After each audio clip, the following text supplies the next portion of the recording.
ನರೇಂದ್ರ ಮೋದಿ ನೇತೃತ್ವದ ಎನ್ಡಿಎ ಸರ್ಕಾರ one nation one election ಮಸೂದೆಯನ್ನ ಮಂಡಿಸಿದೆ. ಲೋಕಸಭೆಯಲ್ಲಿಂದು ಮಂಡನೆಯಾದ ಮಸೂದೆಯನ್ನ ವಿರೋಧ ಪಕ್ಷದ ಸದಸ್ಯರು ತೀವ್ರವಾಗಿ ಖಂಡಿಸಿದ್ದಾರೆ. ಇದು ಪ್ರಜಾಪ್ರಭುತ್ವಕ್ಕೆ ಹಾನಿಕಾರಕ, ಸಂವಿಧಾನ ಮೂಲ ಆಶಯದ ಉಲ್ಲಂಘನೆ ಅಂತ ಆರೋಪ ಮಾಡಿದ್ದಾರೆ.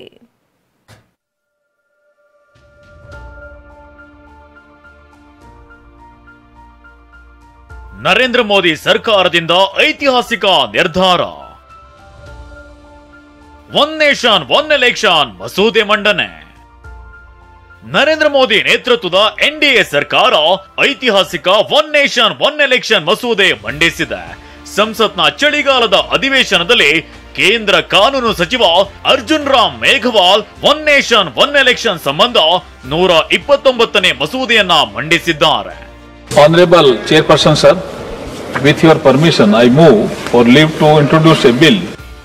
ಕಾನೂನು ಸಚಿವರು ನೂತನ ಮಸೂದೆ ಮಂಡಿಸುತ್ತಿದ್ದಂತೆ ಆಡಳಿತ ಪಕ್ಷದ ಎಲ್ಲಾ ಸದಸ್ಯರು ಮೇಜುಕುಟ್ಟಿ ಬೆಂಬಲ ಸೂಚಿಸಿದ್ರು. ಆದ್ರೆ ಇಂಡಿಯಾ ಮೈತ್ರಿಕೂಟದ ಪಕ್ಷಗಳು ಮಸೂದೆಯನ್ನ ವಿರೋಧಿಸಿವೆ. ಒಂದು ದೇಶ ಒಂದು ಚುನಾವಣೆ ಪ್ರಜಾಪ್ರಭುತ್ವದ ಆಶಯಗಳಿಗೆ ವಿರುದ್ಧವಾಗಿದ್ದು ಸಂವಿಧಾನದ ಮೂಲ ಉದ್ದೇಶವನ್ನೇ ಉಲ್ಲಂಘಿಸುತ್ತದೆ ಅಂತ ಹೇಳಿವೆ. I rise to oppose the introduction of the Constitution 129th Amendment Bill 2024 and the Union Territories Laws Amendment Bill 2024. ಅಷ್ಟಕ್ಕೂ ಒನ್ ನೇಷನ್ ಒನ್ ಎಲೆಕ್ಷನ್ ಮಸೂದೆಗೆ ವಿರೋಧ ಪಕ್ಷಗಳ ಟೀಕೆ ಯಾಕೆ ಅಂತ ನೋಡೋದಾದ್ರೆ, ಒಕ್ಕೂಟ ವ್ಯವಸ್ಥೆ ದುರ್ಬಲಗೊಳ್ಳಲಿದೆ, ರಾಜ್ಯಗಳ ಸ್ವಾಯತ್ತತೆ ನಾಶವಾಗುವ ಸಾಧ್ಯತೆ ಇದೆ, ರಾಜ್ಯಗಳ ಅಧಿಕಾರ ಮೊಟಕುಗೊಂಡು ಅಧಿಕಾರ ಕೇಂದ್ರೀಕರಿಸಬಹುದು, ಇನ್ನು ಏಕಕಾಲಿಕ ಚುನಾವಣೆಗಳು ಸ್ಥಳೀಯ ಸಮಸ್ಯೆಗಳನ್ನ ಮರೆ ಮಾಡಬಹುದು. ಅಷ್ಟೇ ಅಲ್ಲ, ರಾಷ್ಟ್ರೀಯ ಸಮಸ್ಯೆಗಳು ಸ್ಥಳೀಯ ಚುನಾವಣೆಗಳಲ್ಲಿ ಮೇಲುಗೈ ಸಾಧಿಸಬಹುದು ಅನ್ನೋ ವಾದ ಪ್ರತಿಪಕ್ಷಗಳದ್ದು.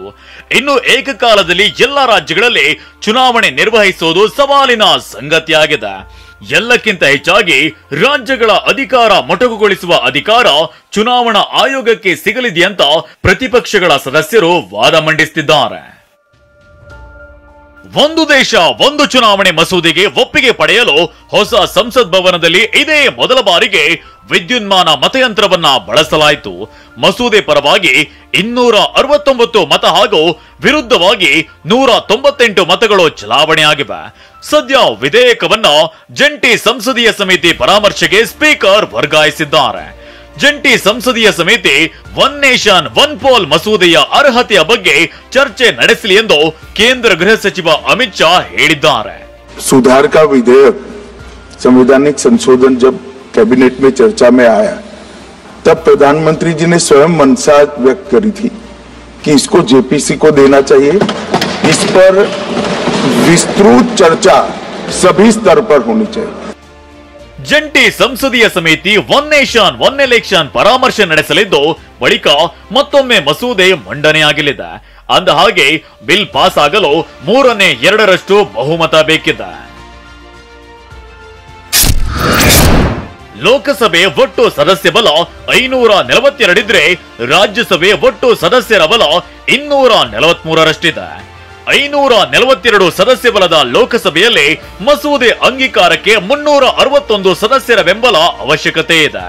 ಇನ್ನು 243 ಸದಸ್ಯ ಬಲದ ರಾಜ್ಯಸಭೆಯಲ್ಲಿ ಮಸೂದೆ ಅಂಗೀಕಾರಕ್ಕೆ 162 ಸದಸ್ಯರ ಬೆಂಬಲ ಅಗತ್ಯವಾಗಿದ್ದು, ಎನ್ಡಿಎ ಲೋಕಸಭೆಯಲ್ಲಿ ಸುಮಾರು 293 ಸಂಸದರನ್ನ ಹೊಂದಿದ್ರೆ ರಾಜ್ಯಸಭೆಯಲ್ಲಿ 122 ಸದಸ್ಯರನ್ನ ಹೊಂದಿದೆ.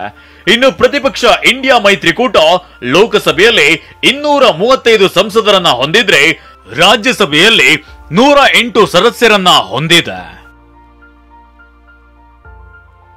ಆದ್ರೆ ಖಾಲಿ ಇರುವ ಸ್ಥಾನಗಳ ಭರ್ತಿಗಾಗಿ ನಡೆಯುತ್ತಿರುವ ಪ್ರಕ್ರಿಯೆ ಪೂರ್ಣಗೊಂಡ ಬಳಿಕ ಎನ್ಡಿಎ ಬಲ ಇನ್ನಷ್ಟು ಹೆಚ್ಚುವ ನಿರೀಕ್ಷೆ ಇದೆ.